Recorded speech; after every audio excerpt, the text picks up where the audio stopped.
Pueden tomar asiento, hermanos. Pueden tomar asiento. Les invito a tener abiertas sus Biblias en el Evangelio de Juan capítulo 3. Evangelio de Juan capítulo 3, versículos del 1 al 16, que es un pasaje muy conocido. Es uno de los pasajes que pues la mayoría de los hijos de Dios, hemos experimentado su bendición, porque aquí encontramos el texto más famoso de toda la Biblia, que es Juan 3:16, que algunos estudiosos, algunos hermanos le han llamado la Biblia en miniatura, en el versículo 16, que lo sabemos de memoria. Cuando llegamos a experimentar de la vida espiritual, este es uno de nuestros textos que nos llegamos a aprender en un inicio. Pero hoy vamos a meditar en relación a este pasaje, en una pregunta. ¿Puede mi religión salvarme? ¿Puede mi religión salvarme? Todo ser humano es un ser religioso. Y aunque haya personas que digan que son ateas, aún su ateísmo es su propia religión, es su propia creencia, porque una religión es una creencia, es un conjunto de creencias, de dogmas relacionados sobre algo. Tal vez el ateo puede decir: yo no creo en Dios, pero cree en sí mismo. Y al creer en sí mismo se adora a sí mismo. Entonces está cayendo en el asunto de la religión. Y vamos a ver acerca de esto, porque en este pasaje de Juan capítulo 3, del 1 al 16, encontramos la entrevista de un hombre religioso que va a ver al Señor Jesús. Y sabemos perfectamente quién es, ¿verdad? Sabemos cuál es el nombre. Este hombre se llamaba José de Arimatea, ¿verdad? No, exactamente, no se llamaba José de Arimatea, se llamaba Esteban. Tampoco. ¿Cómo se llamaba?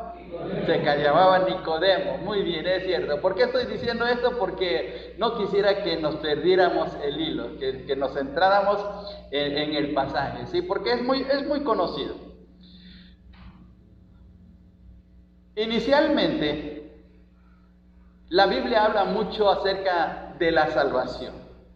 La salvación como un sustantivo, el verbo salvar, que se utiliza constantemente. Pero hay dos direcciones de este verbo o del sustantivo salvación. A veces la Biblia habla de salvar en relación con alguna situación de crisis, en algún problema que tenemos. Por ejemplo, en el Salmo 3, les invito a abrir sus Biblias, en el Salmo 3, versículos 2 y 3, dice de la siguiente manera. Vamos al libro de los Salmos, Salmo 3, porque no es de capítulos, es el Salmo 3, versículos 2 y 3, dice de la siguiente manera: muchos son los que dicen de mí, no hay para él, ¿qué cosa? Salvación en Dios. Mas tú, Jehová, eres escudo alrededor de mí, mi gloria y el que levanta mi cabeza. Aquí el salmista está hablando acerca de sus enemigos, y empiezan ustedes a leer el versículo 1. Entonces, en relación a qué está el verbo salvar o salvación, pues a los enemigos que tiene. El salmista, que en este caso es David, tenía muchos enemigos, mucha gente que estaba en contra de él, y le estaba pidiendo a Dios: sálvame. Entonces, en este sentido, y en muchos versículos, habla acerca que la salvación tiene que ver con una crisis, que tiene que ver con un problema, que tiene que ver con una necesidad, que tiene que ver con un conflicto. Pero en el Nuevo Testamento, mayoritariamente, el verbo salvar tiene que ver con el asunto primordial por el cual Cristo vino a la tierra. Y en Mateo capítulo 1, por favor vayamos a Mateo capítulo 1 y versículo 21, encontramos la misión importante de Jesús al venir a esta tierra. Mateo capítulo 1 y versículo 21, y lo vamos a leer todos juntos. Dice de la siguiente manera, Mateo 1, versículo 21. A ver, todos juntos. Y dará a luz un hijo, y llamará su nombre Jesús, porque él salvará a su pueblo de sus pecados. Salvar de los pecados. Entonces, el verbo salvar tiene que ver con asuntos de la vida cotidiana, con asuntos que se nos presentan a diario, crisis, problemas económicos, situaciones en la familia, problemas en el trabajo, etc. Y le decimos, Señor, sálvame, ¿sí? Pero también tiene que ver con el problema más grave, el problema fundamental del hombre, que es el pecado. Jesús vino para salvarnos de nuestros pecados. Por eso se le llama Jesús. Jesús es Dios que salva, Jehová que salva, ¿sí? La palabra Josué y la palabra Jesús viene siendo lo mismo. Josué es en hebreo, Jesús es en griego y significan Dios que salva, Jehová que salva, ¿sí? Y entonces Jesús vino para salvarnos, pero del pecado, de ese gran problema del pecado. Pero el hombre tiene una visión diferente a la manera como lo ve la Biblia, porque el hombre dice, bueno, yo tengo mi propia religión, yo tengo una creencia, yo creo en Dios, en un Dios supremo, en un Dios poderoso, en un ente universal, y bueno, tiene una manera de pensar muy diferente y dice, bueno, esa es mi religión. Pero entonces la pregunta es, ¿puede su religión salvarle? ¿Puede mi religión salvarle? Cuando pasan a aquellas personas que van tomando el censo y luego nos dicen, ¿de qué religión es? ¿Qué decimos? Bueno, pues yo soy católico, yo soy mormón, yo soy testigo de Jehová, yo soy evangélico, yo soy musulmán, etc. Y bueno, se dice, ¿verdad? Se dice la religión, ¿sí? Pero podríamos pensar, ¿qué es la religión? La palabra religión, la definición de religión es esto, hermanos. Encontré 3 definiciones. Pensemos en esto. Religión es el conjunto de creencias que relacionan la humanidad, el conjunto de creencias que relacionan la humanidad con la espiritualidad y los valores morales. Otra vez, el conjunto de creencias que relacionan la humanidad con la espiritualidad y los valores morales. Por ejemplo, los de la India, los que creen en el hinduismo, buscan la manera de portarse bien, de hacer bien las cosas. Son valores morales. No, por ejemplo, ellos dicen, no hay que comer carne porque la carne hace daño, hay que ser vegetariano para poder llevar un cuerpo sano y etcétera. Bueno, son ciertas creencias. Los musulmanes tienen también su propia manera de pensar. En las religiones del mundo han tenido igual ciertas características en donde muestran su manera de cómo expresan su adoración, su alabanza, su relación con su propio Dios. Por ejemplo, aquí en las culturas que tuvimos antes de la llegada de los españoles, había ciertas creencias hacia sus dioses. Incluso había que hacer sacrificios humanos para apaciguar la ira de sus dioses. Otra definición es conjunto de creencias o dogmas acerca de la divinidad. Dogmas. Los dogmas son creencias que no se pueden alterar. Y por último, es la virtud que mueve a adorar a Dios en el culto debido. La virtud que mueve a dar a Dios el culto debido. Por ejemplo, en este caso, aquí estamos reunidos y hemos venido para adorar a Dios. Y nos mueve la gratitud, nos mueve a veces la necesidad, a veces nos mueve alguna situación especial en nuestro corazón y decimos, bueno, voy a ir a adorar a Dios. Pero en el sentido humano, la religión es el esfuerzo del hombre por alcanzar a Dios. El deseo del hombre de ir hacia Dios. Es la dirección de abajo hacia arriba. Y aquí es donde existe la tremenda diferencia en lo que es la religión y lo que es la fe en el Nuevo Testamento o en la Biblia. Porque la fe en la Biblia, la creencia de Dios y la manera como debemos de acercarnos a Dios es totalmente diferente. Mientras que en la religión el hombre desde abajo, desde la tierra, está buscando a Dios y le clama y le ora y hace rituales y hace muchas cosas con la finalidad de pedirle a Dios de su ayuda o su intervención. En el caso de la Biblia es diferente porque es Dios que viene al hombre. Es Dios que se acerca al hombre. Es Dios que baja del cielo para estar en contacto con el hombre. Por eso dice el Evangelio de Juan capítulo 1 versículo 14 que el Verbo se hizo carne. Dios vino para estar con el hombre porque desde el punto de vista de la Biblia el hombre no puede acercarse a Dios. No hay quien busque a Dios, no hay ni siquiera uno. Si fuera de nosotros no buscaríamos a Dios.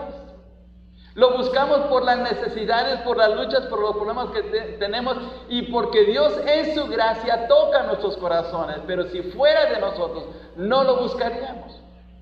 Nos alejaríamos de Dios.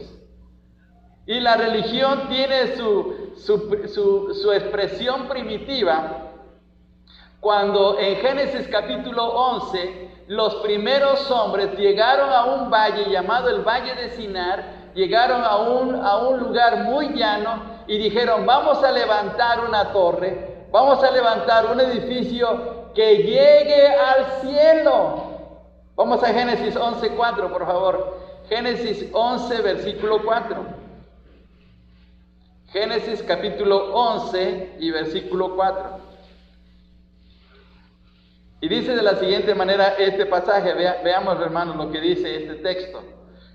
Es Génesis 11:4. Esos hombres dijeron, vamos, edifiquémonos una ciudad y una torre, cuya cúspide llegue ¿a dónde? Llegue al cielo, llegue al cielo. Queremos alcanzar a Dios, queremos llegar hasta donde está Dios. Es el esfuerzo del hombre por querer alcanzar a Dios. Y eso es la religión. La religión es pórtate bien, haz esto, haz lo otro, con la finalidad de que Dios entonces pueda bendecir tu vida. Pero es el esfuerzo de uno. Yo me voy a portar bien esta semana, no voy a decir ninguna mentira, no voy a tratar de enojarme, no voy a hacer nada malo, con la finalidad de que Dios me pueda bendecir, pero es mi esfuerzo. En la vida espiritual es todo lo contrario, no es el esfuerzo humano, sino es la gracia de Dios que opera en nuestro corazón para una relación correcta. La palabra religión viene de un verbo de latín, del idioma que utilizaban los romanos, que se pronuncia religiare, que es ligar, es decir, unir, amarrar con algo, con alguien. Y el hombre quiere aferrarse a Dios, el hombre quiere alcanzar a Dios. Pero ¿cuándo lo va a hacer? ¿Cuándo lo va a poder lograr? Cuando el hombre en su condición pecaminosa, en su condición natural, puede alcanzar a Dios. Y Pablo dice de una manera muy contundente en 1 Corintios 2:14, el hombre natural no percibe las cosas que son del Espíritu, porque para él son locuras, son una locura. El hombre no puede tener eso porque en su mismo corazón existe una rebeldía, existe una oposición a todo lo que tiene que ver con Dios. Entonces Dios tiene que intervenir. Por eso es que la gran pregunta de esta mañana, ¿puede mi religión salvarme? Y hay gente que dice, bueno, esta es mi religión y con esta religión me voy a morir, ¿sí? Porque esta es la religión que me dejaron mis antepasados, esta es la religión que me dejaron mis padres, esta es la religión de mis abuelos, y aquí me voy a quedar y aquí me voy a morir. Pero entonces la pregunta es esto, y hay que reflexionar bien, ¿puede mi religión salvarme? Por ejemplo, ¿de qué religión somos nosotros? Bueno, podemos decir, somos evangélicos, somos protestantes, como a veces nos llaman. Bueno, ser protestante me salva, ser evangélico me salva, ser bautista me salva, ser calvinista me salva. No es eso. Pero resulta que mucha gente sí se lo cree. Cree que por su religión o con su religión va a poder tener una vida mejor después de esta vida. Pero no es así. Los musulmanes dicen que si ellos cumplen con el Corán o ellos van a una guerra santa, van a ir al paraíso. Y en el paraíso van a tener toda la comida que quieran y los hombres van a tener muchas esposas. Así lo dicen en el Corán. ¿Qué tan cierto es eso? ¿Y qué tanto es verdad? Bueno, a lo mejor algunos hombres quisieran tener esa promesa, ¿verdad? Pero no es así, porque la religión no nos salva. En la Biblia encontramos solamente 4 pasajes. En el Nuevo Testamento solamente hay 4 pasajes que hablan de la religión. Dos pasajes están en el libro de los Hechos y 2 pasajes están en el libro de Santiago. Vamos a ver los de Santiago. Por favor, Santiago capítulo 1, versículo 26 y en el 27. Santiago capítulo 1, versículos 26 y 27 hablan acerca de la religión. Santiago 1, 26 y 27. Fijémonos lo que dice aquí este pasaje, Santiago 1, 26 y 27. Si alguno se cree, fíjense bien, si alguno se cree religioso entre vosotros, y miren lo que dice, y no refrena su lengua, sino que engaña su corazón, la religión de tal es vana. La religión de tal es vana. Ahora veamos el versículo 27. La religión pura y sin mácula, es decir, sin mancha, delante de Dios el Padre es esta: visitar a los huérfanos y a las viudas en sus tribulaciones y guardarse sin mancha del mundo. Hay 3 condiciones para una buena religión aquí, según la definición de Santiago. ¿Cuáles son las tres cosas que tenemos que hacer para ser buenos religiosos? Número 1, visitar a los huérfanos. Número 2, a las viudas en sus tribulaciones. Y número 3, guardarse sin mancha en el mundo. Para Santiago esa es la religión. Ahora, hermanos, ¿es fácil guardarse sin mancha en el mundo? ¿Podemos pasar día tras día sin mancharnos? Hay una poesía muy famosa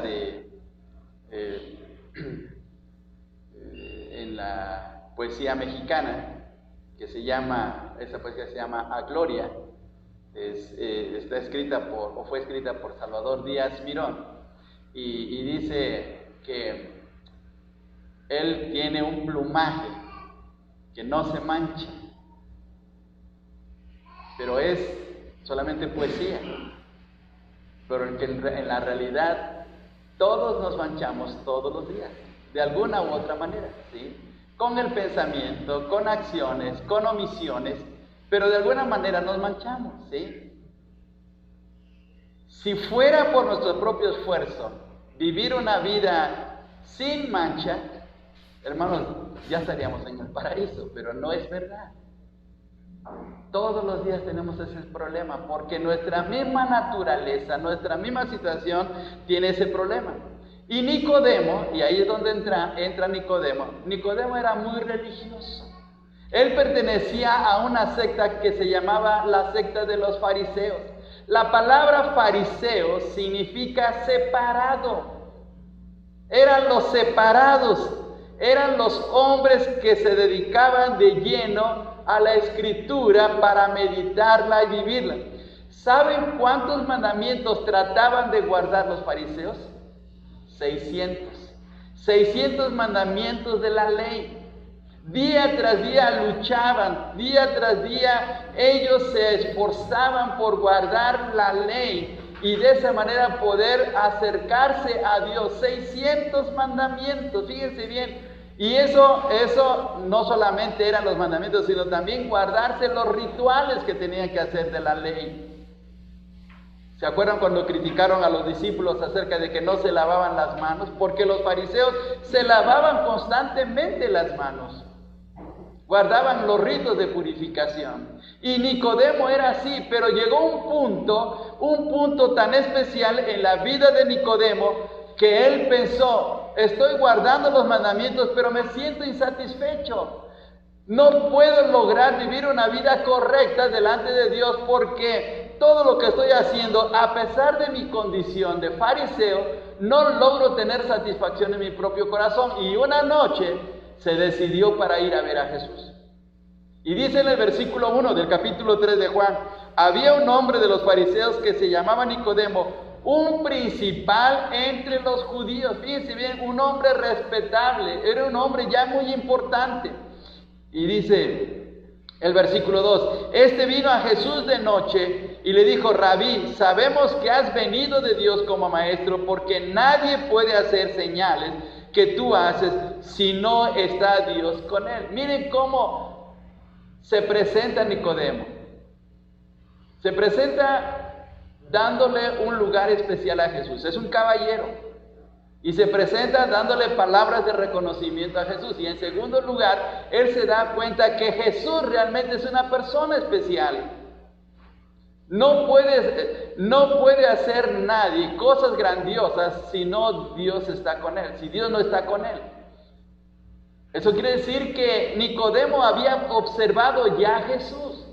Él había visto sus milagros, él había escuchado su predicación, había estado tal vez en algún lugar escuchando su enseñanza, y él pensó: este hombre no es cualquier persona, este hombre es alguien muy especial porque Dios está con él, y yo necesito que él me diga cuál es la manera de acercarme a Dios. Porque lo que estoy haciendo, todo mi esfuerzo como fariseo, no me está llenando el corazón. No me está llenando.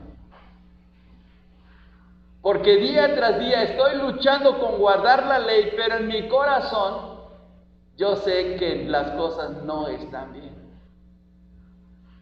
Cuando una persona es honesta, cuando una persona se da cuenta de cómo es en sí misma,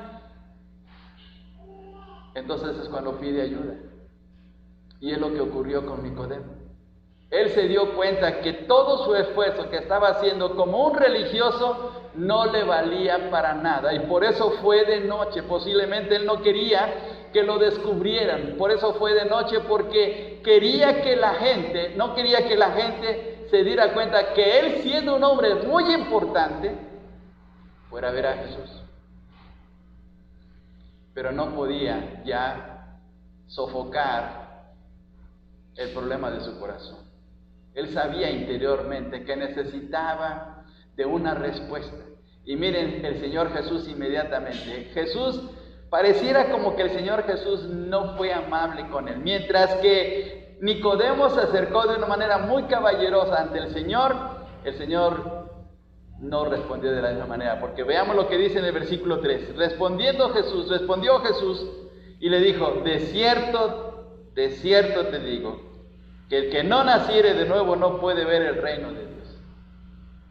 Inmediatamente el Señor se dio cuenta de su necesidad, se dio cuenta de su problema, y le dice: mira, Nicodemo, tú eres parte de una secta, de una religión muy fuerte, muy dedicada a la palabra, pero eso no te está ayudando. No es que sea malo leer la Biblia, no es que sea malo guardar los mandamientos, sino que tu esfuerzo por querer alcanzar a Dios no puede ser posible. No puedes alcanzar a Dios porque tienes un problema muy especial, y es tu propio corazón. El corazón humano no puede tener relación con Dios a menos que Dios haga una obra grandiosa en él.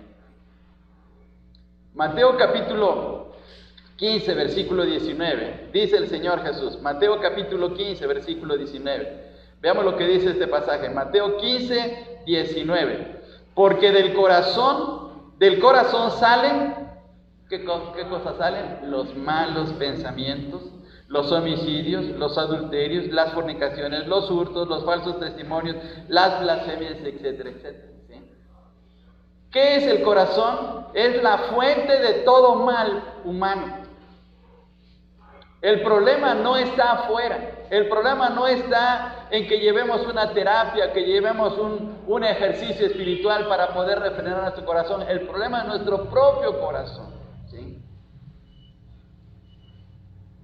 Mientras Dios no cambie el corazón humano, mientras Dios no sea el que se encargue de hacer la obra interna en una persona, siempre va a ser lo mismo.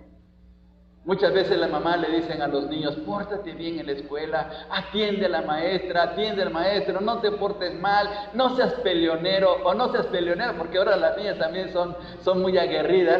Ahora, no te pelees en la escuela, no hables cosas malas, pórtate bien. Y resulta que por la tarde llega el niño o la niña con un reporte. ¿Por qué? Porque es su naturaleza. Nuestros papás y nuestros abuelos nos daban tantos consejos para portarnos bien, pero casi siempre fallábamos o constantemente fallábamos. ¿Por qué? Porque el problema está dentro de nosotros. Jeremías dice de la siguiente manera, fíjense bien hermanos, Jeremías capítulo 13, versículo 23. Jeremías capítulo 13, versículo 23 dice de la siguiente manera, dice este texto, 13:23 de Jeremías. ¿Mudará el etíope su piel y el leopardo sus manchas? Así también podréis vosotros hacer bien estando habituados a hacer mal. Miren la pregunta que hace Jeremías. ¿Podréis vosotros hacer bien estando habituados a hacer mal? Estando condicionados a hacer mal. Una persona puede tener la cabeza llena de conceptos espirituales, de versículos, de pasajes de la Biblia, y aún así, caer en el mal. Nicodemo se estaba dando cuenta de que no estaba bien. Jesús criticó a los fariseos de que ellos enseñaban la ley, pero no la vivían. Saulo de Tarso era muy religioso. Él mismo lo dice, yo era también fariseo, pero estaba persiguiendo a los cristianos y llevándolos a la muerte. Entonces, el ser religioso no nos da la oportunidad, ni nos da el derecho de ir al cielo, ni de tener contacto con Dios. No es por la religión, y ese fue el problema de Nicodemo. Él se dio cuenta en un momento dado que todo lo que estaba pasando en su vida se le estaba viniendo abajo ante la tremenda enseñanza de Jesús. Porque la enseñanza de Jesús lo estaba confrontando. Si no naces de nuevo, si no cambias internamente, si no hay un cambio espiritual obrado por Dios en tu corazón, estás perdido, estás arruinado. Y Jesús le dijo, si no naces de nuevo, no puedes entrar al reino de Dios. Ahora, no significa que está prohibido ir al reino de Dios, sino que es impotente de entrar, porque su misma naturaleza no puede alcanzar el reino de Dios. Pero es aquí donde entonces el Señor le da la solución. Nicodemo reaccionó de una manera muy especial, como todos nosotros podíamos hacerlo. Nicodemo dijo en el versículo 4, ¿cómo puede un hombre nacer siendo viejo? ¿Puede acaso entrar por segunda vez en el vientre de su madre y nacer? Miren cómo está actuando aquí Nicodemo, como un hombre natural. El hombre natural no percibe las cosas que son del Espíritu porque para él son locura. Es lo que está diciendo aquí Nicodemo. ¿Cómo puedo nacer si ya estoy viejo? Eso es imposible. Pero Jesús le estaba hablando en el sentido espiritual. Le dice, mira Nicodemo, tienes que nacer de una manera totalmente diferente, de agua y del Espíritu. ¿Qué significa de agua y del Espíritu? ¿Significa que por el bautismo? ¿Significa la palabra agua bautismo? Bueno, hay creencias que piensan que de esa manera. Por ejemplo, ¿por qué se bautizan a los bebés? ¿Por qué se bautizan a los bebés en la iglesia? Pues con la finalidad de hacerlos hijos de Dios, ¿sí? Pero no es por el bautismo. La palabra aquí, agua, no tiene que ver con bautismo, aunque hay comentaristas que dicen que lo que el Señor Jesús le estaba diciendo es que pensara en la manera como Juan estaba bautizando para arrepentimiento. Puede ser que haya una buena aceptación en ese comentario, pero lo que el Señor está diciéndole es que mira, necesitas de algo que purifique tu corazón. El agua es una representación simbólica de la palabra de Dios. Necesitas el poder de la palabra de Dios que regenera. No puedes cambiar a menos que la palabra de Dios llegue a tu corazón. Y dice en el versículo 5, el que no naciere de agua y del Espíritu, es decir, la palabra Espíritu se refiere al Espíritu Santo. Necesitas la intervención del Espíritu de Dios para que cambie tu interior. De lo contrario, no vas a poder cambiar. Si no es por el poder de la palabra de Dios y por la intervención del Espíritu Santo, entonces tu vida seguirá siendo la misma. Y de seguro que Nicodemo se quedó pensando, bueno, ¿cómo va a poder ser esto? Dice en el versículo 5, respondió Jesús, de cierto te digo, que el que no naciere de agua y del Espíritu no puede entrar en el reino de Dios. Versículo 6, lo que es nacido de la carne, carne es, y lo que es nacido del Espíritu, Espíritu es, lo que es nacido del Espíritu, Espíritu es. Es decir, si Dios actúa en tu propio corazón, si Dios actúa en tu propia vida, aun cuando eres viejo, en tu corazón va a haber una transformación tremenda. Porque la gracia de Dios te va a hacer un cambio radical. Dejarás de tener esa naturaleza pecaminosa para una naturaleza nueva. Segunda de Corintios 5:17, que no sabemos perfectamente, dice que de modo que si alguno está en Cristo, nueva criatura es, un nuevo nacimiento. Y es lo que necesitaba Nicodemo. La religión no nos puede salvar. A veces defendemos nuestra postura teológica y decimos, es que yo soy calvinista, es que yo soy bautista, es que yo sé. Está bien, pero eso no nos puede salvar. Lo que nos puede salvar solamente es la gracia de Dios obrada a través del poder de su palabra, a través del Espíritu Santo, mediante lo que Cristo hizo en la cruz del Calvario. Es lo que hace posible que nuestra vida sea transformada, porque de lo contrario no es así. No hay otra manera. Nadie puede cambiar el corazón humano. Hoy en la actualidad se buscan terapias, se buscan soluciones alternas para que el hombre viva bien, para que sea feliz. Los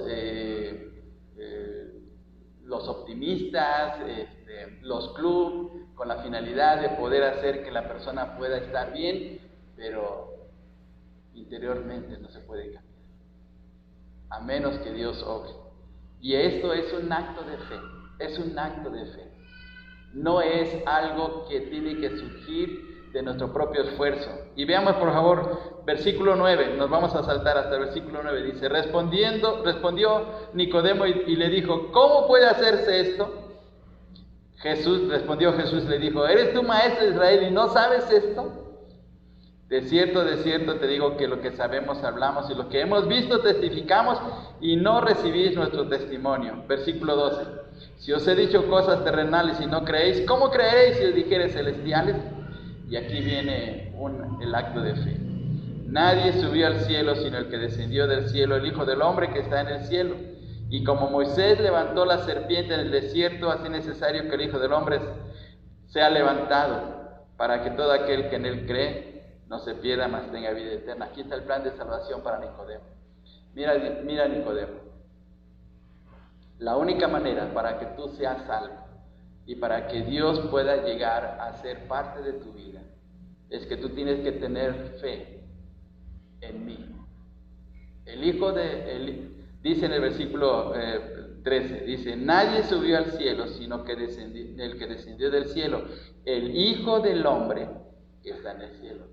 ¿Y quién es el Hijo del Hombre? Soy yo. Estoy aquí enfrente de ti. Si tú crees en mí, entonces tu vida será diferente. Es un acto de fe. Tal vez Nicodemo pudo haber pensado, bueno, para mí Jesús es un profeta. ¿Cómo puede cambiar mi corazón?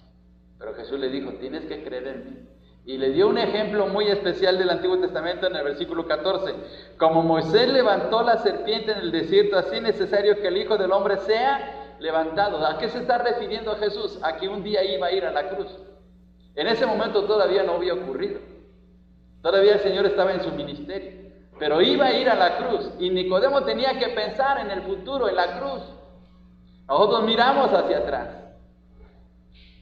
Y él tenía que tener fe en lo que Jesús iba a hacer en la cruz. No se nos dice aquí si en ese momento Nicodemo aceptó a Jesús o no lo aceptó. Pero lo cierto es que